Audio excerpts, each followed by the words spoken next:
Cardiac diseases ప్రపంచంలోనే leading cause of డెత్గా emerge అయింది. దానికి కారణం ఏంటి? ఒక మనిషి చనిపోవడానికి గల కారణం ఏంటి? ఆర్ సడన్గా చనిపోవడానికి multiple reasons. Siddharth Shukla plus Puneeth Raj Kumar, Kannada super star, వీళ్ళు చాలా మటుకు ఫిట్ ఉన్న పర్సన్. హార్ట్ అటాక్ వల్లే చనిపోయారు అని మనం ప్రెజ్యూమ్ చేస్తుంటాం. అండ్ అలాగే డిస్కషన్స్ కూడా జరుగుతూ ఉంటాయి. హార్ట్ అటాక్ కానీ ఈ సడన్ రిస్క్ కూడా మనకి డిటర్మిన్ అవుతూ ఉంటుంది. చెస్ట్ పెయిన్ కామన్ సిమ్టమ్ కింద చెప్తాం. ఆ సిమ్టమ్స్ అంత క్లియర్గా ఉండకపోవచ్చు. ఎంతైతే సిమ్టమ్స్ కొంచెము క్లియర్గా ఉంటాయో అట్లా సమ్ అలసట, చెమటలు పట్టడము, లేదా అనీజీనెస్, పర్టికులర్లీ రిథమ్ అబ్నార్మాలిటీస్ ఏవైతే ఉన్నాయో వీటిల్లో కూడా ఏఐ యూసేజ్ చాలా ఉంది. పేషెంట్స్కి ఏదైతే మానిటర్స్ మనం యూజ్ చేస్తామో ఈ హార్ట్ బీటింగ్ని మానిటర్ చేస్తూ. కార్డియాక్ డిసీజెస్ ప్రపంచంలోనే ఇప్పుడు లీడింగ్ కాజ్ ఆఫ్ డెత్గా ఎమర్జ్ అయిపోయింది.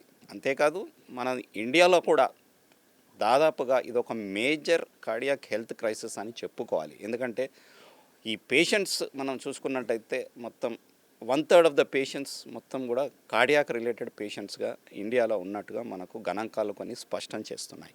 ఇంకా ఇటీవల కాలంలో చూసుకున్నట్టయితే చాలా అందంగా కనబడే వాళ్ళు, ఫిట్గా కనబడే వాళ్ళు సడన్గా కొలాప్స్ అయిన వార్తలు మనం చాలా ఆందోళన పరిచిన విషయం మనం అందరికీ తెలిసిందే. సో అందులో సెలబ్రిటీస్ ఉన్నారు, కొంతమంది పొలిటీషియన్స్ ఉన్నారు, అందులో ఏజ్ కూడా పెద్దగా ఎక్కువ లేని వారు కూడా చాలామంది ఉన్నారు. సో సెలబ్రిటీస్ వరకు వచ్చేస్తే సిద్ధార్థ్ శుక్లా, ఆయన బిగ్ బాస్ ఫేమ్ 13th సీజన్లో ఆయన విన్నర్గా ఎమర్జ్ అయ్యారు. అంతేకాకుండా ఇటీవల కాలంలో అఖిలేష్ యాదవ్ వాళ్ళ బ్రదర్ కూడా సడన్గా కొలాప్స్ అవ్వడం, అతను కూడా హార్ట్ రిలేటెడ్ ఇష్యూసే ఉన్నాయని చెప్పుకోవచ్చు. సో ఇంకా కొన్ని కేసుల్లో మనం చూసుకుంటే వాళ్ళకి హార్ట్ ప్రాబ్లం వచ్చినా సరి అయిన ట్రీట్మెంట్ అందడంతో వాళ్ళు ఆ ప్రమాదం నుంచి బయటపడడం కూడా జరిగింది కొంతమంది సెలబ్రిటీస్. సో ఏది ఏమైనా సడన్గా వచ్చే ఈ అటాక్స్ ఎందుకు వస్తున్నాయి? అటాక్ వచ్చిన తర్వాత ఫాస్ట్గా మూవ్ అయిన వాళ్ళు ఎందుకు బ్రతుకుతున్నారు? అసలు ఎవరికి హార్ట్ ప్రాబ్లమ్స్ ఉన్నాయి అని ఎలా తెలియాలి? ఇవన్నీ విషయాలు మనం చర్చించడానికి మన సాక్షి లైఫ్ స్టూడియోస్కి ఈరోజు డాక్టర్ ప్రణీత్ గారిని పిలిచాము. Sir senior intervention cardiologist in Yashoda hospital Secunderabad. Sir welcome to our Sakshi life studio. Sir చెప్పండి సార్, ఇప్పుడు అంటే సడన్గా చనిపోయిన వాళ్ళది, అంటే శుక్లా అనుకోండి, లేకపోతే ఇప్పుడు ఇటీవల కాలంలో అఖిలేష్ యాదవ్ వాళ్ళ బ్రదర్ అనుకోండి, అది ఏం కారణాలు సార్ అవి? ఫస్ట్లీ సడన్ డెత్ అనేది మల్టిపుల్ రీజన్స్ వల్ల కావచ్చు. యూజువల్లీ ఒక మనిషి చనిపోయారు అని మనం డిక్లేర్ చేయాలంటే హార్ట్ ఆగిపోవడం, దాని తర్వాతే ఒక మనిషి ప్రాణం లేదు అని డిక్లేర్ చేయడం. అయితే హార్ట్ ఆగిపోవడం అనేది ఒక లాస్ట్ ఈవెంట్ కింద మనం కౌంట్ చేయాలి. దానికి కారణం ఏంటి? ఒక మనిషి చనిపోవడానికి గల కారణం ఏంటి? ఆర్ సడన్గా చనిపోవడానికి మల్టిపుల్ రీజన్స్ ఉన్నాయి. అందులో మోస్ట్ కామన్ రీజన్గా మనం హార్ట్ అటాక్స్ చూస్తుంటాము. అయితే హార్ట్ అటాక్ ఒకటే కారణం కాదు, వేరే రీజన్స్ వల్ల కూడా మనిషి సడన్గా చనిపోయే ప్రమాదం ఉంది. చాలాసార్లు మనకి ఇన్ఫర్మేషన్ తెలియదు కాబట్టి మోస్ట్ ఆఫ్ ద టైం మనం ప్రెజ్యూమ్ చేస్తాం ఈ వ్యక్తి హార్ట్ అటాక్ వల్లే చనిపోయారు అని మనం ప్రెజ్యూమ్ చేస్తుంటాం. అండ్ అలాగే డిస్కషన్స్ కూడా జరుగుతూ ఉంటాయి. అయితే కామన్ రీజన్స్ హార్ట్ అటాక్ కావడం వల్ల ఆ అటెన్షన్ వస్తుంది. అయితే హార్ట్ అటాక్ లేకుండా కూడా ఒకవేళ మ్యాసివ్ బ్రెయిన్ స్ట్రోక్ వచ్చినా కూడా మనిషి సడన్గా చనిపోవచ్చు. మ్యాసివ్ బ్రెయిన్లో బ్లీడింగ్ అయిపోయినా కూడా, లేకపోతే కొన్ని అయోటిక్ అన్యూరిజం రప్చర్స్ అంటాము, లేదా పల్మరీ ఎంబాలిజం కావచ్చు. ఇలా సమ్ అదర్ రీజన్స్ వల్ల కూడాను మనిషి సడన్గా చనిపోవచ్చు. అల్టిమేట్లీ చనిపోయిన తర్వాత దాన్ని సడన్ డెత్ అంటాము. But most of the attention unfortunately heart attack మీదే వస్తూ ఉంటుంది. సార్ ఇప్పుడు Siddharth Shukla plus Puneeth Raj Kumar, Kannada super star, అవునండి, వీళ్ళు చాలా మటుకు ఫిట్ ఉన్న పర్సన్స్ సార్. పబ్లిక్ లైఫ్లో చాలా వాళ్ళ యొక్క బాడీ పోస్చర్స్ని ఇవన్నీ కూడా వాళ్ళ ప్రొఫెషన్కి తగ్గట్టుగా వాళ్ళు ఫిట్గా ఉంచుకున్న వాళ్ళు సడన్ కొలాప్స్ అయిపోతారు. జిమ్లో ఉన్నప్పుడు కొలాప్స్ అవ్వడము, లేకపోతే షూటింగ్లో ఉన్నప్పుడు ఇల్గా ఫీల్ అవ్వడము. మళ్ళీ ఒక ప్లేబ్యాక్ సింగర్ కేకే గారు కూడా క్యాల్కటాలో తను కన్సర్ట్లో ఉన్నప్పుడు కొలాప్స్ అయిపోవడం సడన్గా. సో దీన్ని ఎట్లా చూడొచ్చు సార్ మనం? ఇవి డెఫినెట్లీ మన కాన్ఫిడెన్స్ని డిస్టర్బ్ చేస్తుంటాయి. ఇవి చాలా డిస్టర్బింగ్ ఇన్ఫర్మేషన్ ఇది యాక్చువల్లీ. ఎవరైతే సెలబ్రిటీస్ కావచ్చు, లేదైతే ఈ ఫిట్నెస్ మోడల్స్ ఎవరైతే ఉంటారో వాళ్ళని మనము ఇన్స్పిరేషన్గా తీసుకుంటూ ఉంటాము, లైక్ వీళ్ళలా ఉండాలని. బట్ వీళ్ళే కొలాప్స్ అవుతున్నప్పుడు మనము కొంచెం నిస్సహాయత స్థితిలో ఫీల్ అవుతూ ఉంటాం, ఇట్లాగా వల్నరబుల్గా ఉన్నామా, మనము ఏం చేయాలన్నట్టు. బట్ డెఫినెట్లీ ఇది మన కాన్ఫిడెన్స్ని డిస్టర్బ్ చేస్తుంటుంది. హ్యావింగ్ సెడ్ దట్, మనకి వన్ సైడ్ ఆఫ్ ది కాయినే చూస్తున్నట్టు లెక్క, చాలా ఇన్ఫర్మేషన్ మనకి తెలియదు. వాళ్ళ లైఫ్లో మన ఒక పార్ట్ ఆఫ్ ఆర్ ఒక ఫేజ్నే మనకి తెలుస్తుంది. అండర్లయింగ్లో వాళ్ళకి ఏవైతే రిస్క్ ఫ్యాక్టర్స్ ఉన్నాయో లేదా వాళ్ళ లైఫ్ స్టైల్ ఎలా ఉందో ఏంటి అనేది చాలా ఇన్ఫర్మేషన్ తెలియదు. సో ప్రిమెచ్యూర్గా కొన్ని కంక్లూజన్స్ మనం డ్రా చేస్తుంటాము. ప్రాబబ్లీ వాళ్ళ గురించి, ఒక వ్యక్తి గురించి కంప్లీట్ ఇన్ఫర్మేషన్ మనకి లేదు కాబట్టి కొంచెం ఇది కంక్లూడ్ చేయడం కూడా మాటకి కరెక్టే కాదు. But having said that, fitness అనేది ఫిజికల్ అపియరెన్స్ ఒకటే కాదు, అండర్లయింగ్ రిస్క్ ఫ్యాక్టర్స్ ఏమున్నాయి, ఆ రిస్క్ ఫ్యాక్టర్స్ని మనం ఎంతగా కంట్రోల్ చేసాము, వాటి ద్వారా కూడా హార్ట్ అటాక్ కానీ ఈ సడన్ రిస్క్ కూడా మనకి డిటర్మిన్ అవుతూ ఉంటుంది. జస్ట్ ఎక్స్టర్నల్ అపియరెన్స్ ఒకటే మనము చూడకూడదు. లోపల ఉన్న బీపీ, షుగర్, కొలెస్ట్రాల్ లేదా అదర్ రిస్క్ ఫ్యాక్టర్స్ని మనం కంట్రోల్ చేయకపోతే అవి లోపల ఇబ్బంది పెడుతూ అన్ఫార్చునేట్లీ ఒక కార్డియోవాస్కులర్ ఈవెంట్కి దారితీసే ప్రమాదం ఉంటుంది. సార్ ఇప్పుడు ఈ ఏదైతే సైలెంట్ హార్ట్ డిసీజ్ అంటే చాలా మటుకు గుర్తించబడలేదు, కరెక్ట్, సిమ్టమ్స్ కనబడలేదు, Correct. బట్ సడన్ గా అరెస్ట్ అయిపోయి కొలాప్స్ అయిపోయారు. Correct. తారక రత్న అనుకోండి, ఇట్లాంటి కేసెస్. సడన్ అరెస్ట్ కి సైలెంట్ గా ఉన్న సిమ్టమ్స్ ఏముండిండొచ్చు సార్ వాళ్ళ case? Most of the time silent heart attacks actually silent కాదండి. సిమ్టమ్స్ అనేవి వస్తూ ఉంటాయి, ఏదో బట్ ఒక దగ్గర సిగ్నల్స్ చిన్నగా సమ్ సిగ్నల్స్ వస్తూ ఉంటాయి. ఆ సిగ్నల్స్ మనం గుర్తించదగ్గ గట్టిగా లేవు లేదా వాటిని మనం ఇగ్నోర్ చేయలేదు అనేది ఇంపార్టెంట్. లైక్ కామన్గా మనం చూసే సిమ్టమ్స్ చూస్తే చెస్ట్ పెయిన్ కామన్ సిమ్టమ్ కింద చెప్తాం. ప్రతి ఒక్కరు చెస్ట్ పెయిన్ హార్ట్ రిలేటెడ్ అంటే సివియర్ పెయిన్ రావడము అండ్ మనం చూసేలాగా సెంటర్లో రావడము లేదా చేయి గుంజడం లాంటివి ఎక్స్పెక్ట్ చేస్తూ ఉంటాం. బట్ కొన్నిసార్లు ఆ సిమ్టమ్స్ అంత క్లియర్గా ఉండకపోవచ్చు, వేగ్ గ్యాస్ ట్రబుల్ లా కావచ్చు, సమ్ అన్ఈజీ ఫీలింగ్ లాగే ఉండే అవకాశం ఉంది. కొంతమందిలో ఒకవేళ elderly women or particularly diabetes ఉన్న వాళ్ళల్లో సిమ్టమ్స్ లేకపోవచ్చు ఆర్ ఆ చెస్ట్ పెయిన్ రాకపోవచ్చు. ఎందుకంటే చెస్ట్ పెయిన్ అనేది నరాల ద్వారానే కమ్యూనికేట్ అవుతుంది. ఆ నరాలే ఒకవేళ దెబ్బతింటే పర్టికులర్లీ డయాబెటీస్ వాళ్ళలో ఆ పెయిన్ సిగ్నల్స్ కమ్యూనికేట్ అవ్వవు, కాబట్టి ఆ వ్యక్తికి పెయిన్ అప్రిషియేట్ చేయకపోవచ్చు. So called silent heart attacks అనేవి వాస్తవానికి సైలెంట్ కాకపోవచ్చు. మేబీ ఒక 10-30%లో సైలెంట్గానే ఉండొచ్చు, బట్ మెజారిటీలో కొన్ని సిమ్టమ్స్ ఉంటాయి, వాటిని మనం ఇగ్నోర్ చేస్తుంటాం అండ్ అల్టిమేట్లీ హార్ట్ అటాక్ కింద దారితీసే అవకాశం ఉంటుంది. So yes, silent heart attacks వాస్తవానికి ఉన్న సమ్ సిగ్నల్స్ ఉంటాయి, అవి మనం అప్రిషియేట్ చేయకపోవచ్చు, వాటిని మనం ఇగ్నోర్ చేయడం లేదా వేరే ప్రాబ్లం ఉందని దాన్ని కొట్టిపడేయడం లాంటివి జరుగుతూ ఉంటాయి. సో ఇప్పుడు ఇట్లా సడన్గా చనిపోయిన వాళ్ళందరూ కూడా అరెస్ట్ కిందకి లెక్కేయచ్చు, కార్డియాక్ అరెస్ట్ అని వచ్చా వాళ్ళని? కార్డియాక్ అరెస్ట్ అంటే హార్ట్ సడన్గా ఆగిపోయినట్టు లెక్కండి.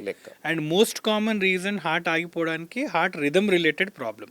ఇప్పుడు మన అందరికీ తెలిసినట్టు గుండె నిమిషానికి 60 నుంచి 100 సార్లు రెగ్యులర్గా రిథమిక్గా కొట్టుకోవాల్సిన అవసరం ఉంటుంది. ఈ హార్ట్ అలా బీట్ అవ్వడానికి హార్ట్కి ఒక ఎలక్ట్రికల్ సిస్టమ్ ఉంటుంది. మన ఇంట్లో వైరింగ్ సిస్టమ్ ఉన్నట్టే హార్ట్లో కూడా వైరింగ్ సిస్టమ్ ఉంటుంది, వాటిని మనం కండక్షన్ సిస్టమ్ అంటాం. అది రెగ్యులేట్ చేస్తూ ఉంటుంది. ఇంతే హార్ట్ రేట్స్ ఉండాలి, రెస్ట్ తీసుకున్నప్పుడు హార్ట్ రేట్స్ తగ్గుతాయి, ఏదైనా యాక్టివిటీ చేస్తే హార్ట్ రేట్స్ ఇంక్రీజ్ అవుతూ ఉంటాయి. ఈ వైరింగ్ సిస్టమ్ ఒకవేళ గడబడైంది అంటే హార్ట్ బీటింగ్ సడన్గా ఐదర్ లో అవ్వడం లేదా ఫాస్ట్ అవ్వడం జరుగుతుంది. అండ్ ఈ అబ్నార్మాలిటీస్ అయినప్పుడు సడన్గా మనిషి కొలాప్స్ అవుతుంటాడు.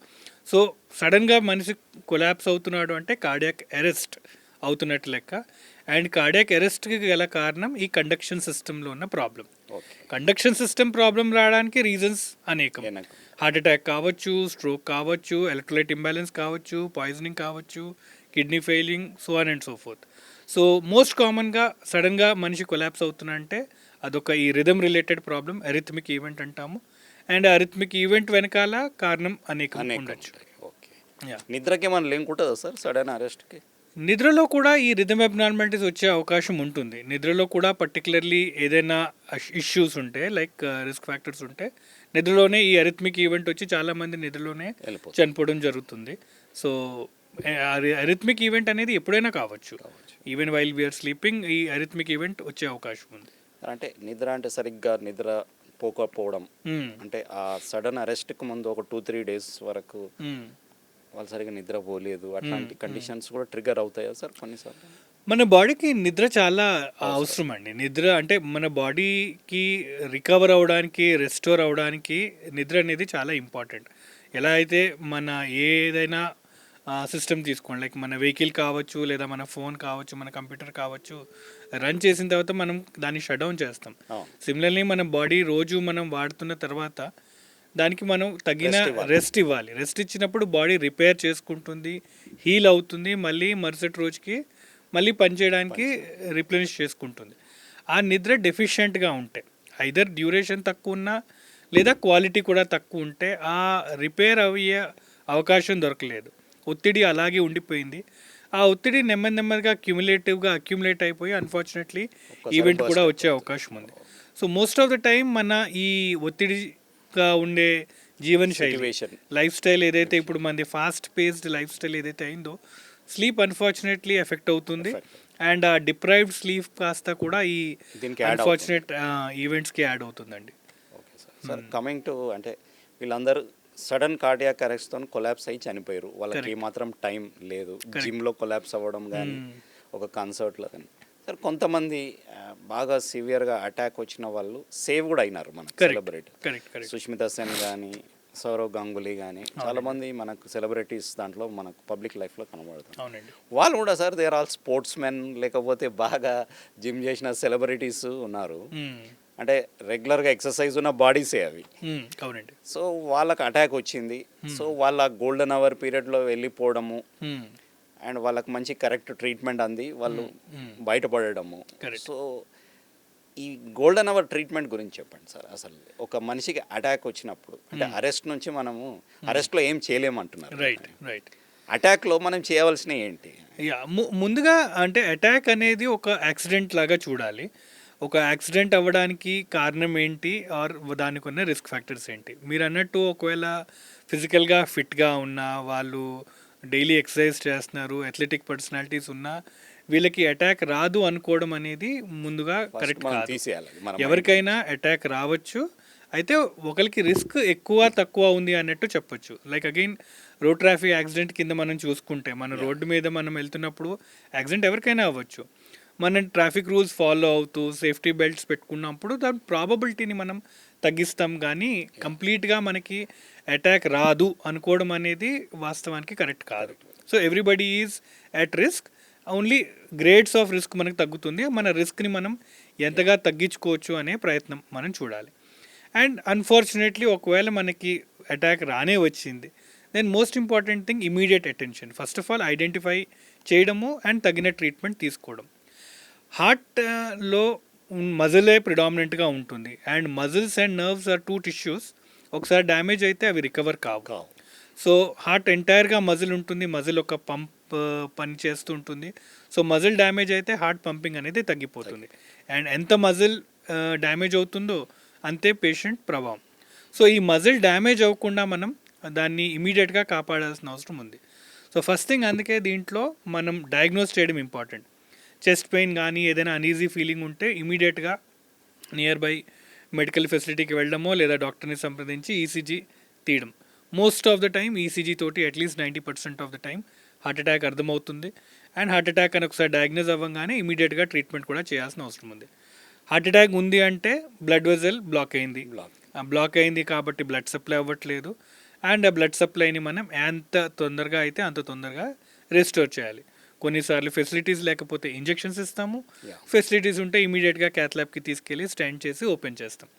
ఇవి చేయడం ద్వారా మనం హార్ట్ మజిల్ని డ్యామేజ్ అవ్వడం, ఈక్వల్లీ పేషెంట్ ప్రాణాన్ని మనం కాపాడే అవకాశం ఉంటుంది. మోస్ట్ ఆఫ్ ద డిలేస్ డయాగ్నోసిస్లో, most of the delay in getting treatment అనిలో ఉంటుంది.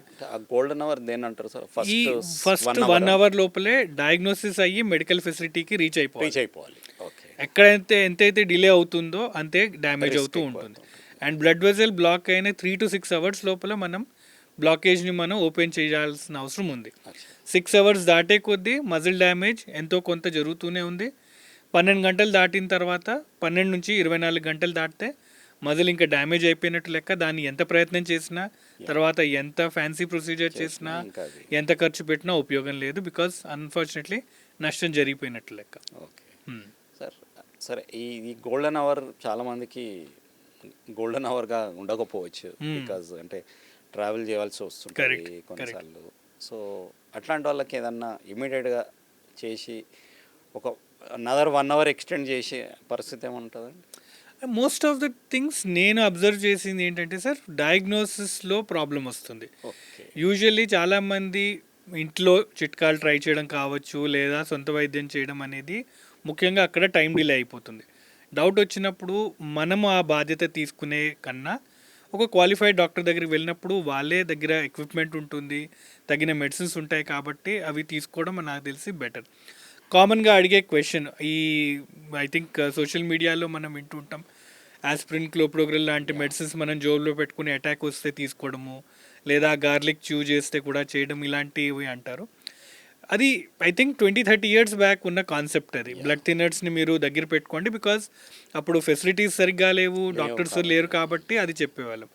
ఇప్పుడు most of the Tier 2, Tier 3 సిటీస్లో కూడా వితిన్ 10-15 మినిట్స్ మీరు ఒక మెడికల్ ఫెసిలిటీకి వెళ్ళొచ్చు, కాబట్టి ట్యాబ్లెట్స్ కూడా దొరకకపోవచ్చు అనే పరిస్థితి కూడా లేదు. ఐ థింక్ వాటిని సేవ్ చేసుకుని టైం సేవ్ చేయడం కన్నా I think go to the near by hospital as early as possible. పక్కాగా ఈసీజీ తీసి డయాగ్నోస్ చేస్తారు, బికాస్ కొన్నిసార్లు అది హార్ట్ అటాక్ కాకపోవచ్చు, ఇంకేదైనా ఉంటే ఇవే మందులు తీసుకోవడం వల్ల మనకి సైడ్ ఎఫెక్ట్స్, దాంతో ప్రమాదం కూడా ఉంది. సో ప్రాపర్ డయాగ్నోసిస్ చేసి ప్రాపర్ ట్రీట్మెంట్ తీసుకోవడం ఐ థింక్ బెటర్. అండ్ రెండోది, సాధారణంగా ఎమర్జెన్సీ సిచ్యువేషన్లో మనం మన favourite hospital or favourite doctor, popular doctor or ఈ ఎక్స్పీరియన్స్ ఇవన్నీ చూడాల్సిన టైం కాదు. అప్పుడు అవైలబుల్ ఉన్న డాక్టర్, అవైలబుల్ ఉన్న హాస్పిటల్, అది మంచో చెడో తీసుకోవడం కరెక్ట్, బికాజ్ ఎంతైతే టైం డిలే అవుతుందో అంతే మనకి ప్రాబ్లం. సో ఇమీడియట్గా దగ్గరికి వెళ్ళినప్పుడు వాళ్ళకున్న కెపాసిటీలో వాళ్ళు అట్లీస్ట్ మీరు అన్నట్టు ఫస్ట్ ట్రీట్మెంట్ చేసి టైంని బై చేసే అవకాశం ఉంటుంది. అది ఇంజెక్షన్స్ కావచ్చు, ట్యాబ్లెట్స్ కావచ్చు, ఆ గోల్డెన్ అవర్ని మీరు పొడిగించే అవకాశం ఉంటుంది. సో డయాగ్నోజ్ అయ్యి ట్యాబ్లెట్స్, సమ్ ఇంజెక్షన్స్ లాంటివి ఇచ్చినప్పుడు 1 అవర్ని మనం ఇంకొంచెం 3 అవర్స్కి పొడిగించే అవకాశం ఉంది. అండ్ ఈ 3 అవర్స్లో మనం నియర్ బై హయ్యర్ సెంటర్కి వెళ్ళి దెన్ కరెక్ట్ ట్రీట్మెంట్ తీసుకునే అవకాశం ఉంది. But most of the delay reaching to hospital and getting the treatment అని, అక్కడ వాళ్ళకో ఫోన్ చేయడము, లేదా ఎవరు బెటర్ డాక్టర్, ఏది బెటర్ హాస్పిటల్, ఈ దాంట్లోనే మా అమూల్యమైన టైం మనకు అక్కడ వృధా అయిపోతుంది. Okay sir. సరే, ఇప్పుడు సరే హార్ట్ అటాక్సే కానీ, హార్ట్ అరెస్ట్లే కానీ, హార్ట్ రిలేటెడ్ డిజీజెస్ అన్నీ కూడా ప్రివెంటబుల్ అంటారు. కరెక్ట్. సో ఆ ప్రివెంటబుల్ అనే దాంట్లో చూసుకున్నప్పుడు మరి తక్కువ ఏజ్ వాళ్ళకే వచ్చేస్తున్నాయి. అంటే ఈ ఏజ్లో మాకు రాదు అని వాళ్ళు టెస్ట్లకు పోవట్లేదు, లేకపోతే senior what ever it is. ఇప్పుడు మీరు చూస్తున్న అరెస్ట్లు ఆర్ డెత్స్ ఆల్ బిలో 40 ఎక్కువ. కరెక్ట్ అండి. సో ఎట్లా sir, how you say it is preventable? ఏం చేస్తే ఏ ఏజ్ నుంచి మనం టెస్ట్ చేసుకోవడం కరెక్ట్? అంటే హార్ట్ అటాక్ అనేది ఆల్ ఆఫ్ ఎ సడన్ రాదు, వాటికి అగైన్ అదొక మ్యానుఫ్యాక్చర్ లాగా అవుతుంది అనుకోండి. సో మనిషికి రిస్క్ ఫ్యాక్టర్స్ డెవలప్ అవ్వాలి, ఆ రిస్క్ ఫ్యాక్టర్స్ అన్కంట్రోల్డ్గా over a period of time ఉంటే అల్టిమేట్లీ అటాక్ అవుతుంది. మనకి ఆ రిస్క్ అనేది ఏ వయసులో స్టార్ట్ అవుతుందో అంతే ముందు నుంచి మనం గుర్తించాల్సిన అవసరం ఉంది. కామన్గా మనం చూసేది బ్లడ్ ప్రెషర్, రిస్క్ ఫ్యాక్టర్స్ కింద చూస్తే. బ్లడ్ ప్రెషర్ ఎవరికైనా ఉంది అని చెప్పంగానే చాలామంది డినయల్లో ఉంటారు. నాకు బీపీ లేదు, నేను బాగానే ఉన్నాను, అప్పుడప్పుడు అరుస్తాను కాబట్టి బీపీ వచ్చింది, వాట్ ఎవర్ వేరియస్ రీజన్స్ చెప్పి బీపీ డినై చేస్తారు. Second thing age. ఏ ఏజ్ నుంచి మనిషికి బీపీ రావచ్చు అనేది, 18 ఇయర్స్ నుంచి ఎనీ ఏజ్ పర్సన్కి బీపీ ఉండొచ్చు. 20 ఇయర్స్లో బీపీ ఉంది అని ఎవరికైనా చెప్తే వాళ్ళు కంప్లీట్గా డినై చేస్తున్నారు. సో బీపీకి అగైన్ ఏజ్ లేదు. అండ్ అది తెలుసుకున్నా చాలామంది యాక్సెప్ట్ చేయరు, యాక్సెప్ట్ చేసినా మెడిసిన్ ప్రాపర్గా తీసుకోరు, మెడిసిన్ ప్రాపర్గా తీసుకున్నా అది కంట్రోల్లో లేదు. ఆల్మోస్ట్ 1 in 10 మెంబర్స్ మనం చూసుకుంటే బీపీ ఉన్న వాళ్ళలో వాళ్ళ బీపీ కంట్రోల్లో ఉంది, 9 మందికి లేదు. అది దానివల్ల అది హ్యూజ్ గ్యాప్ ఉంది. Blood pressure is the single increase అవుతూనే ఉంది. అగైన్ ఫర్ ఎగ్జాంపుల్ మనం చెప్పాలంటే ఇప్పుడు మిమ్మల్ని ఒక బకెట్ నీళ్లు నేను మీ చేతిలో పట్టుకోమని చెప్పాను, మీరు ఒక 10 నిమిషాలు లేదా అరగంట సేపు మీరు పట్టుకోగలుగుతారు. అరగంట ఆగిన తర్వాత చేయి లాగుతుంది, మీరు డ్రాప్ చేస్తారు. బీపీ కూడా అలానే, ఎన్ని ఎక్కువ రోజుల నుంచి మీ బీపీ అన్కంట్రోల్డ్గా ఉందో అంతే ఒత్తిడి పెడుతుంది. All of a sudden heart attack వచ్చింది అని చాలామంది అంటారు. లేదు, ఆ ఒత్తిడి మీకు గత 5-10 ఏళ్ళ నుంచి మీ బ్లడ్ వెజల్స్ మీద ఒత్తిడి పెడుతూనే ఉంది, దాన్ని మనం తగ్గించలేదు. Yeah. And ultimately it led to an attack. Yes. So మనకి బీపీ ఉందా లేదా చెక్ చేసుకుంటే కానీ తెలీదు. సో టెస్ట్ల కన్నా నా ఉద్దేశంలో ఈ రిస్క్ ఫ్యాక్టర్స్ని మనం చూసుకోవాల్సిన అవసరం ఉంది. నాకు బీపీ ఉందా లేదా, ఉంటే కంట్రోల్ చేయడం, షుగర్ ఉందా లేదా చూసుకోవడం, పర్టికులర్లీ ఒకవేళ ఫ్యామిలీలో ఏమైనా ఉంటే బీపీ షుగర్ కానీ సడన్గా ఎవరైనా చనిపోయే రిస్క్ ఉంటే వాళ్ళు ఇంకొంచెం ఎర్లీగా జాగ్రత్త పడాల్సిన అవసరం ఉంది. స్మోకింగ్ అగైన్ అన్ఫార్చునేట్లీ చాలా మందిలో ఇంకా మనం ప్రివలెన్స్ ఇంక్రీజింగ్ అవుతుంది. And younger population I think smoking or rather tobacco consumption ఎక్కువ అవుతుంది. అగైన్ నోయింగ్లీ ఆర్ మనకు అంతగా మనం అప్రిషియేట్ చేయము, బట్ డ్రగ్ ఇన్సిడెంట్స్ కూడా ఇంక్రీజ్ అవుతుంది. ఆల్దో ఇట్ ఈస్ నాట్ అందరికీ తెలిసిందే, బట్ మనం దాన్ని డాక్యుమెంట్ చేయని పరిస్థితి. అండ్ ఇందాక చెప్పినట్టు ఒత్తిడి, స్ట్రెస్, ఎవ్రీ ప్రొఫెషన్లోనూ ఎవ్రీ యంగ్ ఏజ్ నుంచి మనకి స్ట్రెస్ ఉంది. ఫ్రమ్ స్టూడెంట్స్ నుంచి ఎగ్జామ్ స్ట్రెస్ తోటి మొదలు పెడితే ఫ్యామిలీ స్ట్రెస్ కావచ్చు, ఫైనాన్షియల్ స్ట్రెస్ కావచ్చు, జాబ్ స్ట్రెస్ కావచ్చు. ఈ స్ట్రెస్ అనేది ఇన్విజిబుల్గా కొంచెం జనాల్ని ఇబ్బంది పెడుతూనే ఉంది. సో ఇవన్నీ రిస్క్ ఫ్యాక్టర్స్ కింద కౌంట్ అవుతుంటాయి. అండ్ ఏజ్ పెరిగే కొద్దీ ఇవే ఒకసారి క్యుములేటివ్గా యాడ్ అయిపోయి అవి బలం పుంజుకుని ఇబ్బంది పెట్టే అవకాశం ఉంది.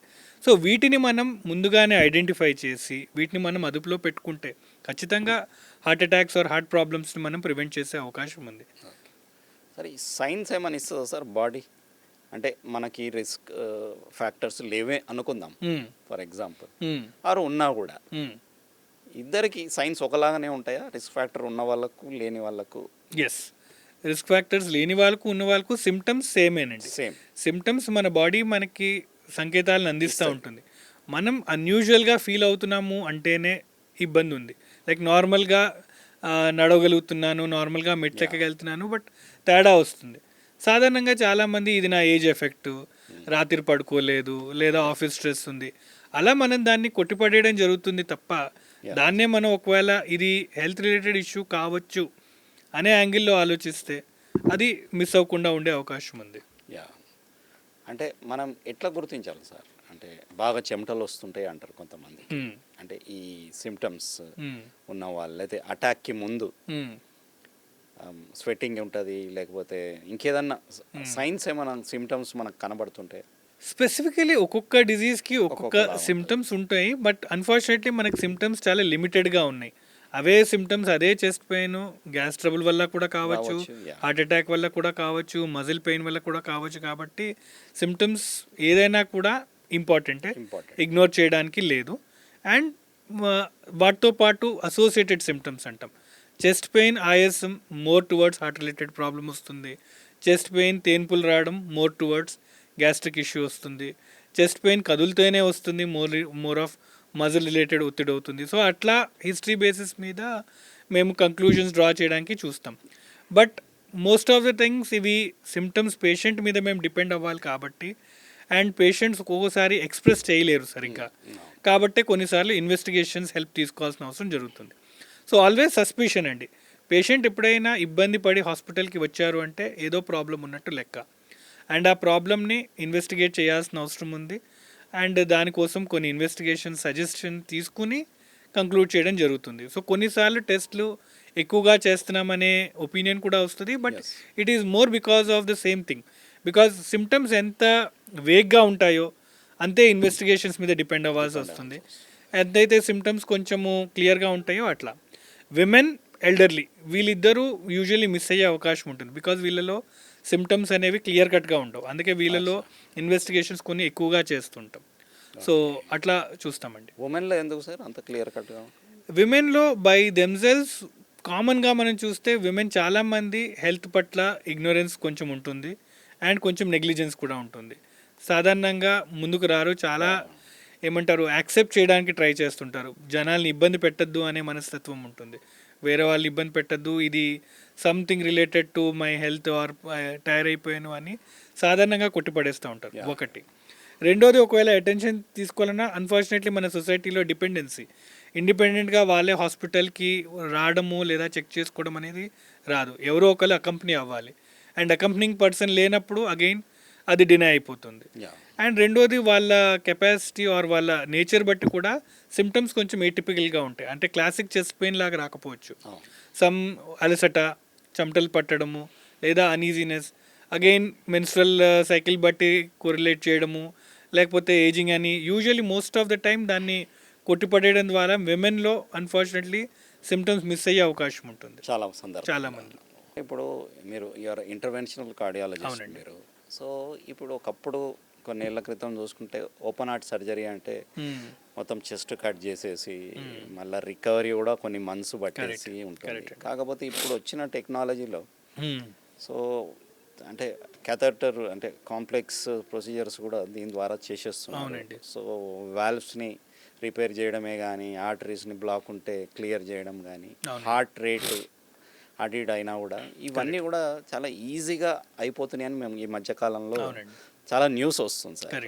అది ఎంతవరకు కరెక్ట్ సార్? కరెక్ట్ అండి. సో మనకి కార్డియోవాస్కులర్ డిజీజెస్ కింద మనం చూసుకుంటే సర్జరీ అనేది అరౌండ్ 1950s నుంచి స్టార్ట్ అయింది. మొదటి బైపాస్ సర్జరీ అరౌండ్ 1950s నుంచి స్టార్ట్ చేస్తూ వచ్చాము. అండ్ మీరు చెప్పినట్టు కట్ చేస్తేనే మనకి హార్ట్ పేషెంట్స్ని మనం హెల్ప్ చేయడం జరిగింది. దెన్ అరౌండ్ 1980sలో మనము క్యాథెటర్ బేస్డ్ ఇంటర్వెన్షన్ స్టార్ట్ అయినాయి. అప్పటి నుంచి బోత్ సర్జికల్ ఫీల్డ్లోనూ అండ్ క్యాథెటర్ బేస్డ్ ఫీల్డ్లోనూ అడ్వాన్స్మెంట్స్ జరుగుతూనే ఉన్నాయి. పేషెంట్ కన్వీనియన్స్ని మనం ఇంప్రూవ్ చేయడానికి, పేషెంట్ ట్రబుల్ని మనం తగ్గించడానికి జరుగుతున్నాయి. అండ్ రెండు ఫీల్డ్స్ కూడా ఈక్వల్లీ కంపీట్ అయ్యి పేషెంట్ ఎక్స్పీరియన్స్ని బెటర్ చేసే ఉద్దేశంలో ముందుకు సాగాయి. టెక్నాలజీని కూడా మనం వాడుకుంటూ జరిగాం. మీరు అన్నట్టు సర్జరీ ప్రతి పేషెంట్కి ఇబ్బందే. ఈవెన్ డాక్టర్స్గా మాకు సర్జరీ రికమెండ్ చేయడానికి కూడా ఇబ్బందిగానే ఉంటాయి. సో సర్జరీ లేకుండా మనం ఏం చేయొచ్చు అనే ఆస్పెక్ట్లోనే మనకి క్యాథెటర్ బేస్డ్ ఇంటర్వెన్షన్స్ మనకి స్టార్ట్ అయినాయి. సో ఇదివరకు మల్టీ వెజల్ అంటే అన్ని 3 రక్తాల్లో బ్లాకేజెస్ ఉన్న పేషెంట్స్కి మేము సర్జరీకి పంపించేది. ఇప్పుడు మల్టీ వెజల్ ప్రొసీజర్స్ కూడా సర్జరీ లేకుండా స్టెంట్స్ పద్ధతి ద్వారా మనం ట్రీట్ చేసే అవకాశం ఉంది. బ్లడ్ వెజల్స్లో ఒకవేళ కాల్షియం ఎక్కువగా డిపాజిట్ అవుతే కాల్షియం అనేది స్టెంట్ని ఎక్స్పాండ్ అవ్వనీయకుండా ప్రివెంట్ చేస్తుంటుంది. బ్లడ్ వెజల్స్ రాయి మాదిరిగా అయిపోతుంది. సో ఈ కాల్షియంని మాడిఫై చేస్తేనే మనం ప్రొసీజర్ చేయడానికి వీలవుతుంది. సో ఈ కాల్షియం మాడిఫై చేసే టెక్నిక్స్ ఇప్పుడు మనకి అందుబాటులోకి వచ్చాయి. రోటాబ్లేషన్ అంటాము, ఆర్బిటల్ ఎథ్రెక్టమీ లేదా లేజర్ అండ్ ఇంట్రావాస్కులర్ లిథోట్రిప్సీ. ఈ 4 పద్ధతుల ద్వారా మనం కాల్షియంని మాడిఫై చేసి అదే పేషెంట్ని మనం సర్జరీ అవాయిడ్ చేసి మనం యాంజియోప్లాస్టీ చేసే అవకాశం ఉంది. సిమిలర్గా మీరు ఇందాక అడిగినట్టు వాల్వ్ ఇంటర్వెన్షన్స్ ఏవైతే ఉన్నాయో ఇదివరకు కూడా మొత్తం ఛాతీ కట్ చేసి వాల్వ్స్ మనం రీప్లేస్ చేయాలి. ఇప్పుడు అది కూడా లేకుండా ట్రాన్స్ క్యాథెటర్ వాల్వ్ రీప్లేస్మెంట్ చేస్తున్నాము. అయోటిక్ వాల్వ్ ఇంప్లాంటేషన్ కావచ్చు, ట్రైకస్పిడ్ వాల్వ్, ఇవన్నీ కూడా సర్జరీ లేకుండానే చేయడం జరుగుతుంది. ఇదే విధంగా పేస్ మేకర్స్లో కూడాను పేస్ మేకర్స్ ఇదివరకు పెద్దగా వస్తాయి. ఆ పేస్ మేకర్ కూడా కట్ చేసి పేస్ మేకర్స్ పెట్టేది. ఇప్పుడు అవి కూడా లీడ్లెస్ పేస్ మేకర్స్ అని వచ్చాయి. ఇవి ఆల్మోస్ట్ మీకు ఇంత సైజులో ఒక నాణెమంత సైజులో పేస్ మేకర్స్ దొరుకుతున్నాయి.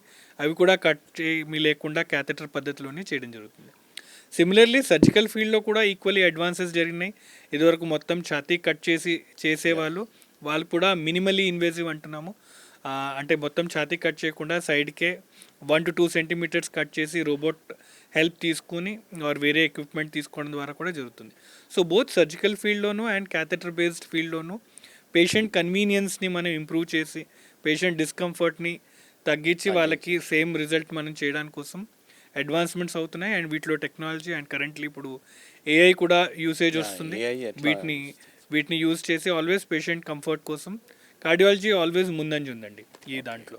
సో ఏఐ ద్వారా అంటే మీకు చాలా హెల్ప్ఫుల్గా ఉందా సార్ ఏఐ మీ యొక్క ప్రొసీజర్స్లో? ఇది పర్టికులర్ ఇప్పుడు మనం డిస్కస్ చేస్తున్న ఈ సడన్ కార్డియాక్ డెత్స్ ఏవైతే ఉన్నాయో, పర్టికులర్లీ రిథమ్ అబ్నార్మాలిటీస్ ఏవైతే ఉన్నాయో వీటిల్లో కూడా ఏఐ యూసేజ్ చాలా ఉంది. పేషెంట్స్కి ఏదైతే మానిటర్స్ మనం యూజ్ చేస్తామో ఈ హార్ట్ బీటింగ్ని మానిటర్ చేస్తూ వాటిని ఏఐ పద్ధతి ద్వారా కూడా మనం తొందరగానే డిటెక్ట్ చేసి వాళ్ళ రిస్క్ ఫ్యాక్టర్స్ని మనం ప్రెడిక్ట్ చేసి ఎవరికైతే సడన్ డెత్ రిస్క్ ఏదైతే ఉందో వీటిని ఏఐ మనం యూజ్ చేసే అవకాశం ఉంది.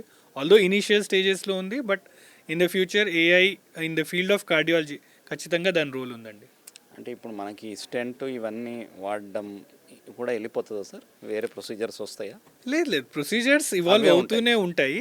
వీటినే రిఫైన్మెంట్స్ చేస్తూ ఉంటాం. వీటిల్లోనే న్యూఆన్సెస్ కొంచెం చేంజ్ అయ్యి వీటిని ఇంకొంచెం బెటర్ చేసే అవకాశం ఉంటుంది.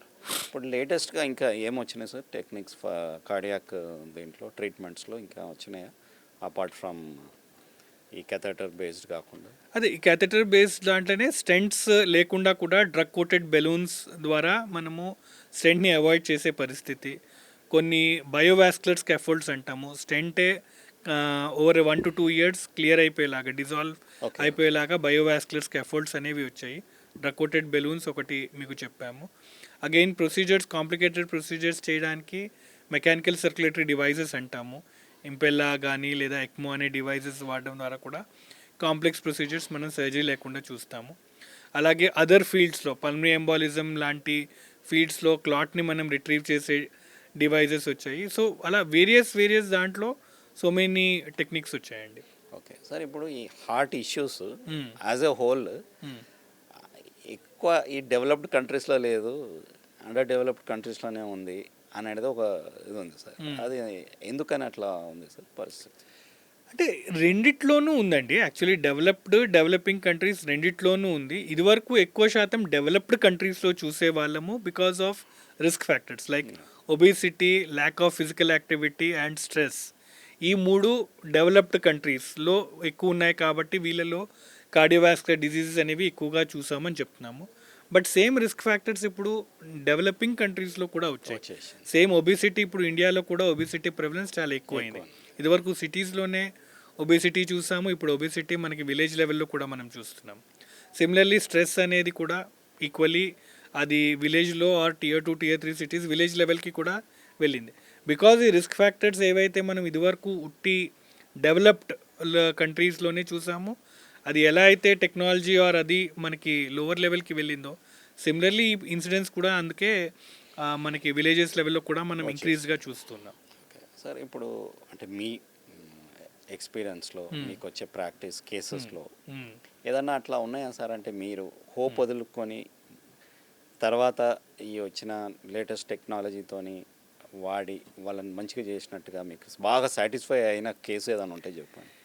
ఇది particularly trans catheter valve implantation గురించి చెప్పుకోవచ్చు. లైక్ 10 years బ్యాక్ కొన్ని పేషెంట్స్ ఎవరైతే హై రిస్క్ ఆఫ్ సర్జరీ చేయడానికి సర్జన్ డినై చేశారు అండ్ మెడిసిన్స్ తోటి మనం ఏమీ చేయలేని పరిస్థితి, వాళ్ళని అన్ఫార్చునేట్లీ మేము we could not help.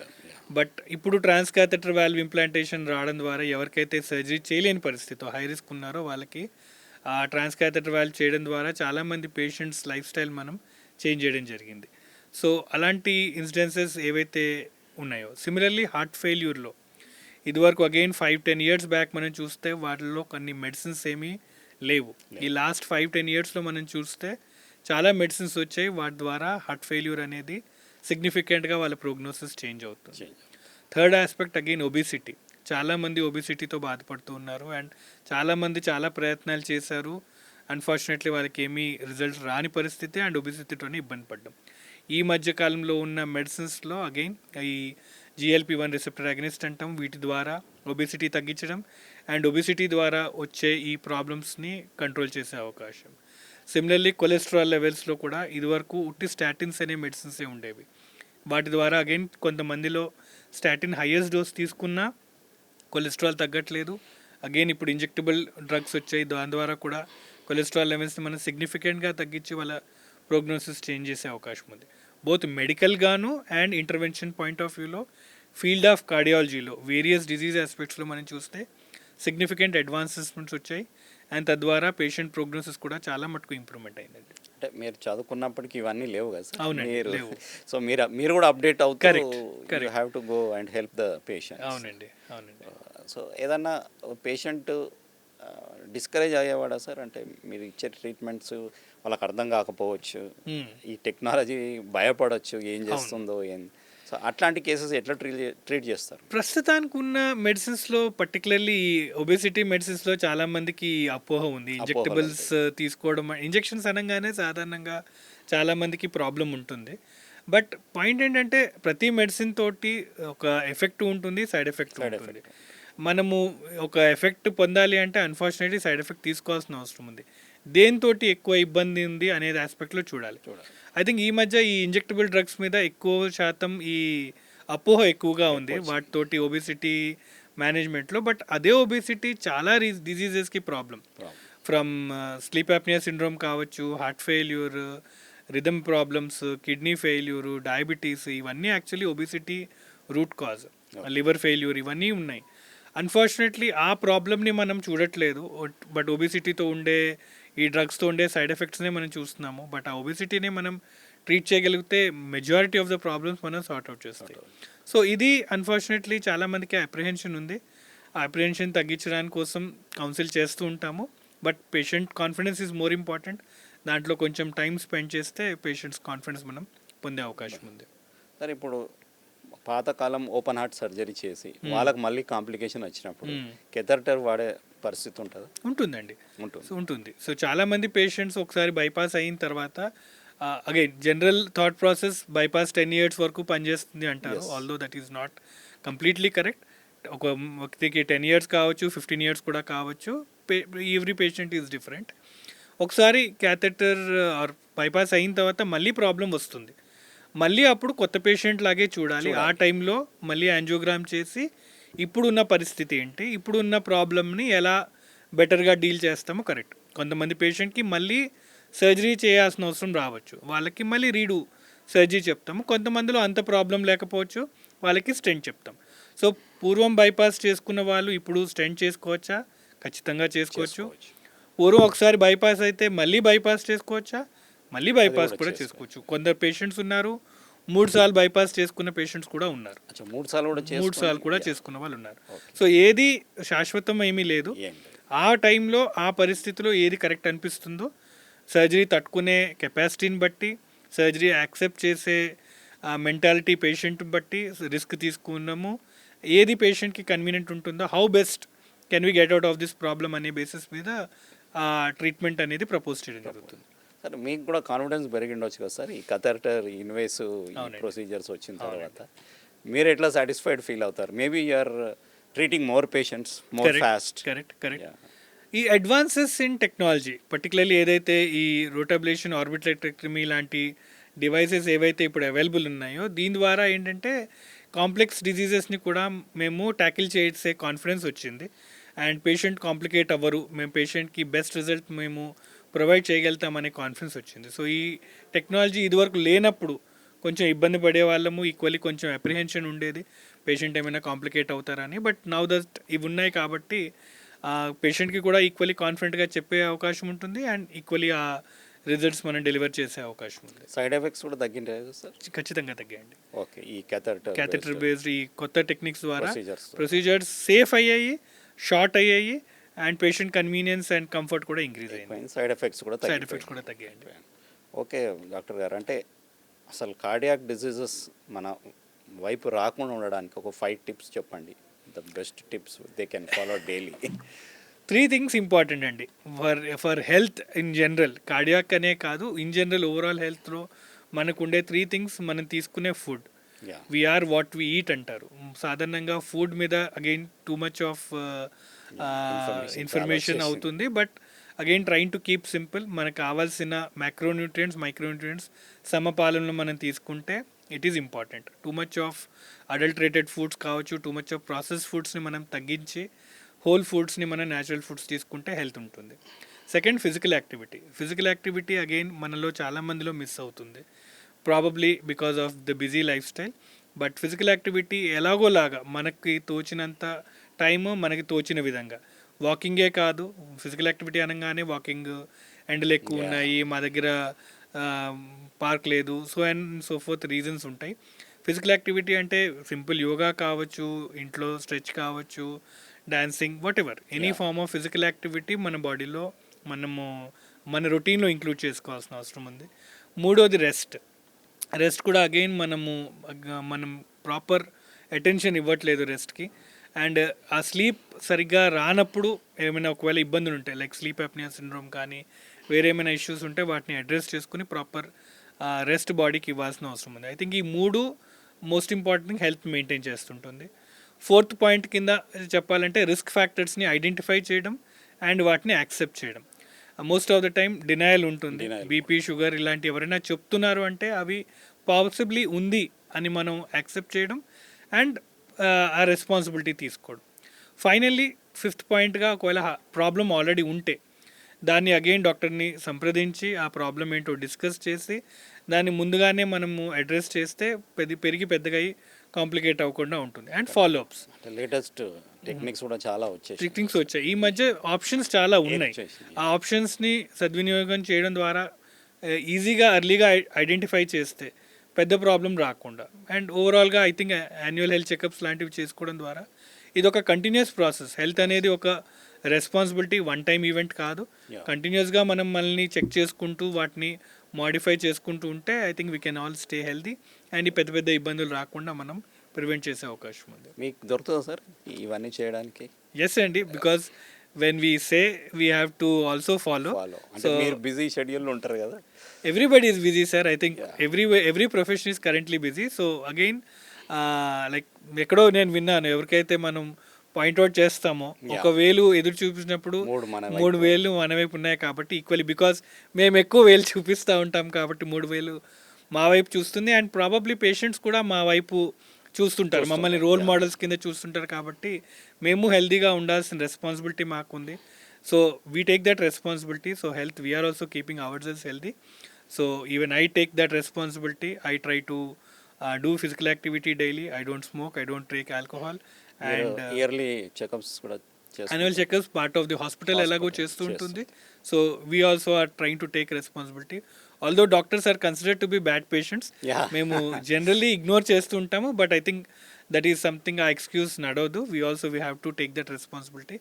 So we also are not immune, sir. We should also take that responsibility. Thank you doctor గారు, మీ అమూల్యమైన టైం తీసుకొని మా వ్యూవర్స్కి హెల్త్ రిలేటెడ్ టిప్స్, ఇన్ఫర్మేషన్, లేటెస్ట్గా వస్తున్న ట్రీట్మెంట్ ప్రొసీజర్స్ అన్నీ చెప్పినందుకు. సో చూసారు కదా, ఈ వీడియోలో మనము intervention cardiologist senior doctor of Yashoda Secunderabad hospital doctor Praneeth గారు చాలా క్లియర్గా చెప్తున్న విషయాలు ఏంటంటే, మీ యొక్క బాడీని మీరు రెస్పెక్ట్ చేసుకోవాలి, ఎప్పటికప్పుడు దాన్ని యాన్యువల్ చెకప్స్కి వెళ్ళాలి, సరైన ఫుడ్ తీసుకోవాలి, ఎక్సర్సైజ్ కూడా చాలా ఇంపార్టెంట్. అంతకు మించింది రెస్ట్ కూడా, ఏదైతే సమయంలో మనం రెస్ట్ చేయాలో ఆ సమయంలో రెస్ట్ చేసుకొని మన బాడీ మనకి ఇచ్చే సిగ్నల్స్ని, మన బాడీ మనకి ఎవరైనా డాక్టర్ ఏదైనా డయాగ్నోస్ చేసినప్పుడు దాన్ని సీరియస్గా తీసుకొని పాటిస్తూ ముందుకెళ్తేనే మన బాడీ కరెక్ట్ దీంట్లో ఉంటుంది. అది ఏదైనా కానీ, కార్డియాక్ ప్రాబ్లమే కానీ ఏ ప్రాబ్లం అయినా అది మన కంట్రోల్లో ఉంటుందని డాక్టర్ గారు స్పష్టం చేస్తున్నారు. సో ఇది ఈ వీడియోలో మనం తెలుసుకునే ప్రయత్నం చేసాం, హెల్త్ ఎస్పెషల్లీ హార్ట్ గురించి. నెక్స్ట్ వీడియోలో మరిన్ని విషయాలు హెల్త్కి సంబంధించినవి తెలుసుకునే ప్రయత్నం చేస్తాం. అప్పటి వరకు సెలవు.